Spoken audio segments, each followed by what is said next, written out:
सभी सनातनी और राष्ट्रवादी भाइयों को जय श्री राम। दोस्तों, आज हम बात करेंगे पाकिस्तान की नाजायज औलाद बांग्लादेश के बारे में। आपको पता है, अभी हाल ही में तुलसी गब्बर, जो कि यूनाइटेड स्टेट्स ऑफ अमेरिका की नेशनल इंटेलिजेंस की डायरेक्टर है, उनकी मुलाकात हुई थी भारत के अंदर में। उन्होंने मुलाकात की राजनाथ सिंह जी से, हमारे prime minister of India Narendra Modi ji से और NSA national security adviser Ajit Doval ji से। जिसके बाद में बांग्लादेश के हलक से पानी नहीं उतर रहा और मोहम्मद यूनिस सो नहीं पा रहा होगा उसके बाद से। क्यों? क्योंकि नरेंद्र मोदी जी से मुलाकात हुई है और इस बार तुलसी गब्बर की इस विजिट में एक न्यूज एजेंसी के जब इंटरव्यू दे रही थी, तब तुलसी गब्बर ने क्लियरली कह दिया कि बांग्लादेश के अंदर में जो भी माइनॉरिटीज के अगेंस्ट में हो रहा है, जो भी हिंसा हो रही है, उनको मारा जा रहा है, उनका बलात्कार हो रहा है, उनके घर दुकानें लूटी जा रही है, ये गलत है और अमेरिका इसको क्लोजली वॉच कर रहा है। और ये डोनाल्ड ट्रंप चुनाव लड़ने से पहले से दोस्तों, डोनाल्ड ट्रंप ने भी एक्स प्लेटफॉर्म पे और अपने ट्रूथ सोशल जो है उनका, वहां पे एक लंबा चौड़ा बांग्लादेश को उस टाइम में वार्न किया था कि जो हिंदुओं के साथ में अत्याचार हो रहा है बांग्लादेश के अंदर में, बेटा सुधर जाओ ना तो सुधार दिए जाओगे। ये वार्निंग दी थी। अब डोनाल्ड ट्रंप की सरकार आ चुकी है, तो अब बांग्लादेश इसको सीरियसली ले रहा है कि भाई अब इंडिया कुछ भी कर सकता है और कभी भी कर सकता है। हालांकि आपको पता है, नरेंद्र मोदी जी की क्लोज रिसेंट विजिट जो हुई थी अमेरिका के अंदर में, वहां पे डोनाल्ड ट्रंप से जब पूछा गया था, डोनाल्ड ट्रंप ने पास में नरेंद्र मोदी जी बैठे थे, तब डोनाल्ड ट्रंप ने कह दिया था कि I leave it to him. मतलब बांग्लादेश का जब सवाल पूछा पत्रकार ने, तब डोनाल्ड ट्रंप ने खुद कह दिया था कि वो नरेंद्र मोदी जी ही डील करेंगे, ये उनके ऊपर है, वो कैसे करते हैं। अब इसका मतलब यह है कि अब भारत पहले भी चाहता था और बांग्लादेश को अपनी तरीके से ट्रीट कर सकता था, लेकिन कुछ विदेशी ताकतें, जिसमें आपको पता है जो बाइडेन की सरकार हो चुकी, जॉर्ज सोरोस फाउंडेशन हो गया, यूनाइटेड नेशंस, ये सब लोग दोस्तों भारत के अलग अलग जो अंदर हमारे एनजीओज है, अलग अलग संस्थाएं हैं दोस्तों, उन लोगों को भड़काने की पूरी कोशिश कर रहा था और नरेंद्र मोदी जी को 2024 के लोकसभा के चुनाव में हराने की पूरी तैयारी चल रही थी। उसमें हमारी देश की कुछ पॉलिटिकल पार्टियां भी इन्वॉल्व है दोस्तों, जो कि भारत के खिलाफ, भारत के इंटरेस्ट के खिलाफ काम कर रही थी उस वक्त में, सत्ता पाने के मोह में। अब मोहम्मद यूनिस के गले से पानी नहीं उतर रहा था, तो इन लोगों ने एक रिक्वेस्ट भेजी है हमारे फॉरेन मिनिस्ट्री को, एक लेटर भेज के वहां के जो फॉरेन मिनिस्टर है, जिनका नाम है मोहम्मद तौहीद हुसैन, उन्होंने एक रिक्वेस्ट भेजी है कि बिम्स्टेक की मीटिंग के दौरान, जो कि 2 से 4 अप्रैल को होने वाले हैं दोस्तों बैंकॉक के अंदर में, ये 2 तारीख से लेकर 4 तारीख तक होने वाला है। ये बिम्स्टेक क्या है? ये दोस्तों एक ऑर्गेनाइजेशन ऑफ 7 कंट्रीज है, 7 अलग अलग छोटे छोटे हमारे आसपास के जितने भी देश हैं, उन लोगों को लेके एक संस्था है बिम्स्टेक। अब इसकी मीटिंग होती है, ये बेसिकली ट्रेड पे फोकस करती है, आपसे रिलेशंस में क्या करना है क्या नहीं, ये सब लेके चर्चा करती है। वर्ल्ड की 22% ऑफ पॉपुलेशन ये बिम्स्टेक कंट्री, जिसमें भूटान है, बांग्लादेश है, श्रीलंका है, नेपाल है, तो ऐसी 7 छोटी छोटी देशों को लेके ये बिम्स्टेक संस्था बनी है, जिसमें इंडिया भी है। तो वो चाह रहा है कि भाई बिम्स्टेक की यात्रा के दौरान नरेंद्र मोदी जी से 1-to-1 मीटिंग करना चाहता है मोहम्मद यूनिस। बैठ के नरेंद्र मोदी जी से रिक्वेस्ट की है कि मीटिंग के समय दीजिए थोड़ा। अब नरेंद्र मोदी जी एक्सेप्ट करेंगे कि नहीं, ये देखने लायक है। मुझे नहीं लगता पर्सनली करेंगे, क्योंकि नरेंद्र मोदी जी वो मिजाज में नहीं है, और हो भी सकता कि कर भी ले, पहले देख ले कि क्या कहना चाह रहा है। क्योंकि अब दोस्तों नरेंद्र मोदी जी नो नॉनसेंस के मूड में है, वो अभी टाइम वेस्ट नहीं करना चाहती। ये बांग्लादेश में जो हुआ है, बांग्लादेश में जो चल रहा है, अब नरेंद्र मोदी जी पूरी तरह से सुनिश्चित करेंगे इनका फुल एंड फाइनल सेटलमेंट होना चाहिए। वैक्सीन देनी है इन लोगों को और थोड़ा बांग्लादेश का सॉफ्टवेयर अपडेट करना जरूरी है अब, क्योंकि लोगों का बहुत गुस्सा फूट चुका भारत के अंदर में, और लोग चाह रहे हैं कि इन भिखारियों को देश से घसीट घसीट के निकालो। खैर वो तैयारी हो रही है अपनी बैकग्राउंड में, लेकिन नरेंद्र मोदी जी हो सकता है उनसे मुलाकात भी कर ले। अब दोस्तों इतना मोहम्मद यूनिस डेस्परेट क्यों है? आपको पता है तुलसी गब्बर ने एक जो बयान दिया था कि बांग्लादेश के अंदर में जो माइनॉरिटीज हिंदुओं के खिलाफ हो रहा है वो बर्दाश्त नहीं किया जाएगा, और अमेरिका क्लोजली मॉनिटर कर रहा है, क्योंकि जो भी बांग्लादेश कर रहा है वो ह्यूमन राइट्स के खिलाफ है। इस बयान के खिलाफ में इन भिखारियों ने दोस्तों नारे और रैली निकाली है तुलसी गब्बर के खिलाफ और पुरजोर विरोध किया है। इन स्टूडेंटों ने। इनको कुछ पता है नहीं, ये बांग्लादेश में इनको कोई 50-100 रुपए दे देता है, उनके टाका 50-100 टाका बांग्लादेश की करेंसी, और ये लोग सड़क पे निकल जाते हैं। ऐसे ऐसे पोस्टर दिखे गए हैं, ये पूरे जिहादी बन चुके हैं दोस्तों बांग्लादेश के अंदर में। आज की जो स्थिति है ना बांग्लादेश के अंदर में, पूरी तरीके से आईएसआई और पाकिस्तान का इंटरफेरेंस है, ये हमें को दिखने को मिलता है। और पूरी तरीके से जो रोहिंग्या यूनिट है इन लोगों की, जिनको बांग्लादेश के अंदर में पाल पोस के वो ऐसा सांप बनाया गया है बांग्लादेश के अंदर में, जो कि आईएसआई के नक्शे कदम पे वो चल रहे हैं। आईएसआई उनको पूरी तरह से बोलता है आज तुम्हें ये करना है, वो कर रहा है। और मोहम्मद यूनिस की बहुत हद तक फॉरेन पॉलिसी भी आईएसआई अपनी तरीके से मैन्यूवर करने की कोशिश कर रहा है। आपको पता है नागपुर में अभी 2-3 दिन पहले जो वायलेंस हुए दोस्तों, बहुत बुरी तरीके से, जो मुसलमानों के द्वारा एक किए गए वायलेंस थी एक हिंदुओं के ऊपर में और नागपुर की महाराष्ट्र की पुलिस के ऊपर में। और खैर वहां पे नारा दिखे, लब्बैक लब्बैक के नारे दिखेंगे। अगर कोई कहता है कि भाई इसको रिलीजन से मत जो है, लेकिन यहाँ पे अल्लाहू अकबर लब्बैक लब्बैक के नारे दिए गए, तो भाई ये रिलीजन का नारा जब दे रहे हैं सामने वाले, तो लोग तो पूछ रहे हैं, और ये ओपन है पूरे मीडिया के सामने, सोशल मीडिया में भी वीडियो सर्कुलेट हुई है। अब दोस्तों कहा जा रहा है कि नागपुर के अंदर में बांग्लादेशी है, ये जो नागपुर का इंसिडेंट हुआ दोस्तों, बांग्लादेश के सोशल मीडिया भी इसमें इन्वॉल्व थे।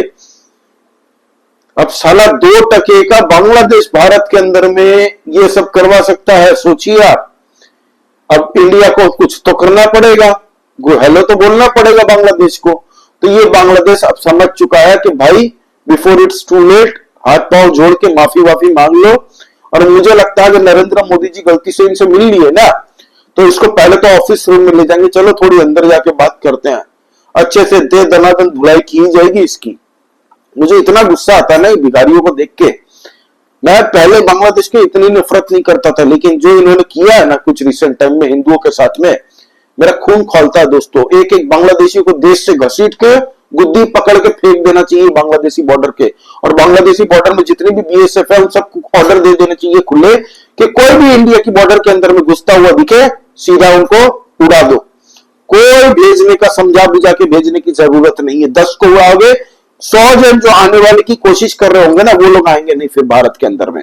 और जितने भी घुसपैठिए भारत के अंदर में है, इन सबको घसीट के फेंको वहां पे। अब दोस्तों बात करते हैं बहुत इंटरेस्टिंग चीज, ये जो नागपुर दंगे के पीछे जो बांग्लादेशी कनेक्शन मिला है ना, जो सोशल मीडिया ट्रैकिंग कर रही है महाराष्ट्र की पुलिस पूरी तरह से, और हमारी नेशनल एजेंसीज आईबी हो गई दोस्तों, और बाकी ऐसी कई एजेंसीज है जो कि क्लोजली इसको मॉनिटर कर रही है। आईपी एड्रेसेस बांग्लादेश के मिले हैं।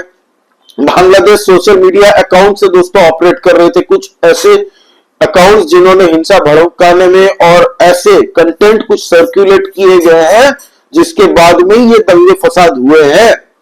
वहां पे गाड़ियों के अंदर में गणेश जी की मूर्ति, स्वास्तिक, शिव जी की मूर्ति, ये सब देख देख के दोस्तों जलाया गया है गाड़ी को आइडेंटिफाई करके।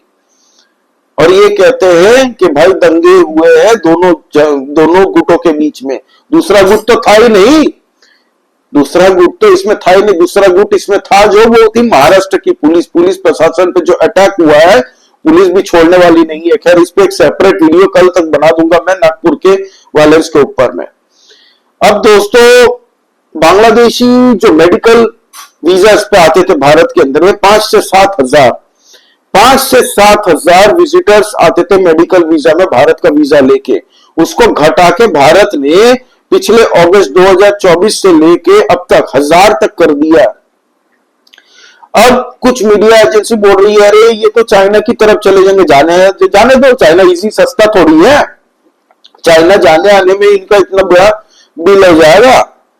इंडिया में ट्रीटमेंट करवाने में कहा था, गुलाटी मार के पार हो जाते थे, वीजा ले लेते थे, सबसे सस्ता चिकित्सा यहाँ पे हो जाता था। इनके यहाँ पे सेकेंडरी इनकी पॉलिटिकल पार्टी अभी तो यहीं पे है, इनकी ट्रीटमेंट हो जाती थी। ऐसी पॉलिटिकल पार्टी है जो इनको आज भी वोट बैंक समझती है, रहते साले बांग्लादेश में है, लेकिन अभी तक उनको मलाई दिखती है उनमें।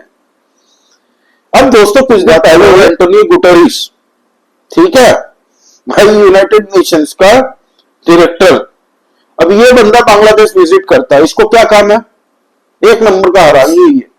आपको पता है इजराइल ने बैन कर रखा है, इजराइल ने कह दिया इजराइल के आसपास में जितने भी देश है ना बेटा, वहां दिखोगे ना उसमें गलती से भी तो ऐसे गायब हो जाओगे, छूमंतर पीसी सरकार का मैजिक दिखाया जाएगा तुमको किस तरीके से गायब होते हैं। इसका प्लेन भी इजराइल के ऊपर से जाता नहीं है, इतनी इसकी हालत खराब है। और इजराइल तो आपको पता है ऐसी वैक्सीन देगा इसको आजीवन याद रखेंगे सारी पुश्ते। ये क्या करने गया था बांग्लादेश? बांग्लादेश इसलिए गया था, अभी हालात बड़े नाजुक है इन लोगों के लिए। ये भी जॉर्ज सोरोस का पालतू है, ये सब यूनाइटेड नेशंस में इसकी क्या क्रेडिबिलिटी है भाई? इसको यूनाइटेड नेशन में डाल के रखा है लोगों ने, और United Nation as an institution की क्या क्रेडिबिलिटी है? आज पूरा वर्ल्ड मजाक समझता है उसको। बोलता है क्या बोलूं, अब मुंह से कुछ निकल जाएगा, कोई काम का नहीं है यूनाइटेड नेशन, उसके वहां पे अपने लोग बैठा के रखे हैं। उसको भेजा गया क्योंकि कोई डायरेक्ट तो आ नहीं सकता। एलेक्स सोरोस भी गया था बांग्लादेश, आपको पता है, एलेक्स से मुलाकात की थी।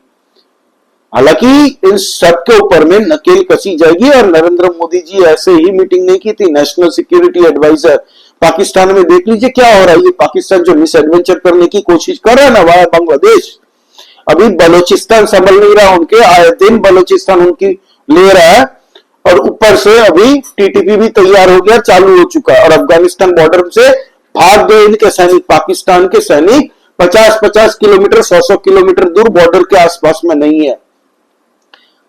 तो अजीत डोभाल जी जब तुलसी गब्बर जी से मिले हैं और बांग्लादेश को लेके भी डिस्कशन जब हुई है, तो इतना एश्योर्ड मैं हो सकता हूं, मुझे लग रहा है कि बांग्लादेश को भी एकदम ऐसी वैक्सीन दी जाएगी, पूरा बांग्लादेश का नक्शा चेंज हो जाएगा। क्योंकि जो ये उड़ रहा है ना, एंटोनियो गुटेरेस जाके मिला है, वो मुलाकात किससे करता है पता है आपको? वहां के जो बिगाड़ी नंगे पुंगे रोहिंग्या है ना, जो आतंकवाद, रोहिंग्या की आतंकवाद संगठन है भाई दबे दोस्तों, रोहिंग्या रेजिस्टेंस आर्मी बनाई है इन लोगों ने। उसको तो दोस्तों अराकन आर्मी जो मजे ले रही है उसकी, भगा भगा के इनको खोज खोज के मार रही है।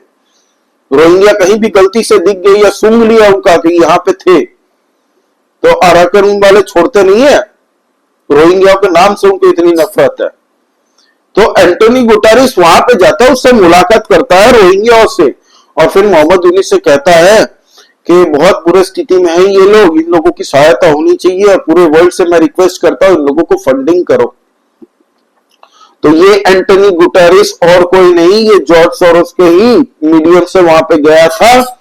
और ये जितनी भी फाउंडेशन है जो नहीं चाहती, सीआईए के पुराने जो बाइडेन की सरकार में जो लोग नहीं चाहते थे कि बांग्लादेश और भारत का रिश्ता सही रहे, और बांग्लादेश के अंदर में जिन्होंने तख्ता चेंज करवाई है, ये उन्हीं लोगों ने उनको भेजा था एंटोनी गुटेरेस को, वहां पे जाके देख के आओ और मोहम्मद यूनिस को ये मैसेज पास करके आओ क्योंकि अब आ चुका है यहाँ पे डोनाल्ड ट्रंप।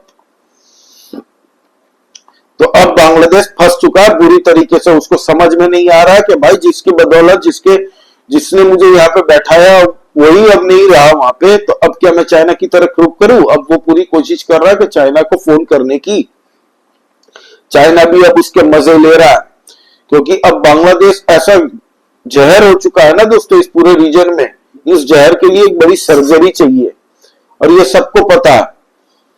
वहां पे बीएनपी पार्टी अभी भारत के टच में शायद हो सकती है, मैं आपको शायद कह रहा हूं, क्योंकि कुछ बातें उठ रही है। आपको पता है खालिदा जिया प्रो पाकिस्तानी रही है, उसके पति पाकिस्तानी फौज में दोस्तों सर्व कर चुके हैं। हालांकि खालिदा जिया हमेशा भारत के अगेंस्ट में बात करती थी, लेकिन अब कहा जा रहा है कि हो सकता है भारत के टच में हो, क्योंकि बांग्लादेश के अंदर में चुनाव नहीं करवा रहा मोहम्मद यूनिस, और शेख हसीना के यहाँ भारत आने के बाद में एकमात्र कंटेंडर बची थी बीएनपी की खालिदा जिया। हालांकि खालिदा जिया भी अब बांग्लादेश में नहीं है। कहा जा रहा है कि मोहम्मद यूनिस ने पूरी तैयारी करके रखी है उसको भी हटाने की, और उसकी पार्टी को खा के सिर्फ एकमात्र छत्र राज करेगा as a dictator Mohammad Yunus खुद। तो इसीलिए अब खालिदा जिया को भी समझाया गया है, देखो तुम्हारा दुश्मन कौन है, या फिर शेख हसीना को तुम दुश्मन मानती हो आज भी, या मोहम्मद यूनिस है। तो समझा दिया गया उसको, और उससे बातें चल रही होंगी, मुझे जो लग रहा है बैक ऑफिस में, बैक स्टेज में यही सब होता होगा दोस्तों। और क्या, पाकिस्तान जो ये मिस एडवेंचर करवाने की भारत के अंदर सोच रहा है ना, तो पाकिस्तान इतना याद रखे कि 1:10 के रेशियो के लिए तैयार है। हमारे यहाँ पे 1% का कुछ होगा तो वहां पे 10 गुना ज्यादा रिएक्शन होगा भाई, कहीं पे भी। यहाँ पे भारत जब चाहे करेगी अपने टर्म्स एंड कंडीशंस पे। तो ये था दोस्तों मोटा मोटा ये जो तुलसी गब्बर्ड का जो दौरा था दोस्तों, मुझे लग रहा है इसके बाद में भारत अब पूरी तरह से प्लान कर चुका है और तुलसी गब्बर्ड को भी बता दिया होगा, और तुलसी गब्बर्ड ने भी बोल दिया होगा कि भाई जो भी आपका डिसीजन हो इस खित्ते में आप जो भी करने जा रहे हो हम आपके साथ में हैं, क्योंकि आगे जाके बहुत बड़े बड़े काम करने, बांग्लादेश जैसे छोटे मोटे चने मुरमुरे छोटा मोटा भिखारी अभाग दिखाएगा है। भारत चाहता ना दोस्तों तो वॉर करके 24 घंटे तो छोड़िए दोस्तों, 5 घंटे ना टिकता है बांग्लादेश। इनकी क्या बोलूं मैं, नल्ली है इनकी आर्मी, आर्मी नहीं है, बस यूनिफॉर्म पहना दिया अब चाहे तो। लेकिन इंडिया नहीं जाना चाहता क्योंकि भाई इससे इकोनॉमिक इंपैक्ट बहुत पड़ता है, भारत के शेयर बाजार में इंपैक्ट पड़ेगा, गिरना स्टार्ट हो जाएगा, क्योंकि वो नहीं चाहते और दुश्मन यही चाहते हैं कि भारत इनके साथ एक बार वॉर में पड़ जाए ताकि हम इनको यूक्रेन रशिया की तरह उलझा के रखे, ताकि भारत की इकोनॉमी जो बढ़ रही है भारत की इकोनॉमी गिरती रहे, और यहाँ पे जो विदेशी ताकतों के कुत्ते हैं भारत के अंदर में वो भौंकते रहे, नरेंद्र मोदी जी की सरकार गिराने की पूरी तरह से आवाज उठाते रहे। तो ये सब पूरी स्ट्रेटेजी इन लोगों ने तैयार करके रखी थी। हालांकि नरेंद्र मोदी गवर्नमेंट बहुत सही जा रही है, मुझे लग रहा है डिसीजन बहुत सही संतुलित डिसीजन ले रही है, और ऐसा ही होना चाहिए। जो करना है वो हम अजीत डोभाल के हवाले है भाई। बांग्लादेश को अगर पांव पकड़ना है तो अजीत डोभाल से पकड़ो, अमित शाह से पकड़ो। अमित शाह जी के बारे में एक लेटर लिखा था ना भिखारियों तुम लोगों ने, अब वही अमित शाह जी से पांव पकड़ो। नरेंद्र मोदी जी तो दूर की बात है, नरेंद्र मोदी जी जब एंट्री मारेंगे तब शायद मोहम्मद यूनिस भी ना रहे। एनीवे दोस्तों, आपका इस बारे में क्या कहना प्लीज आप कमेंट करके बताइए। लाइक कीजिए इस वीडियो को, प्लीज सब्सक्राइब दिस चैनल। नया चैनल है, हम लोग इंटरनल पॉलिटिक्स और भारत के बारे में चर्चा करते रहते हैं दोस्तों। जय श्री राम, सभी सनातनी और राष्ट्रवादी भाइयों को जय हिंद, वंदे मातरम।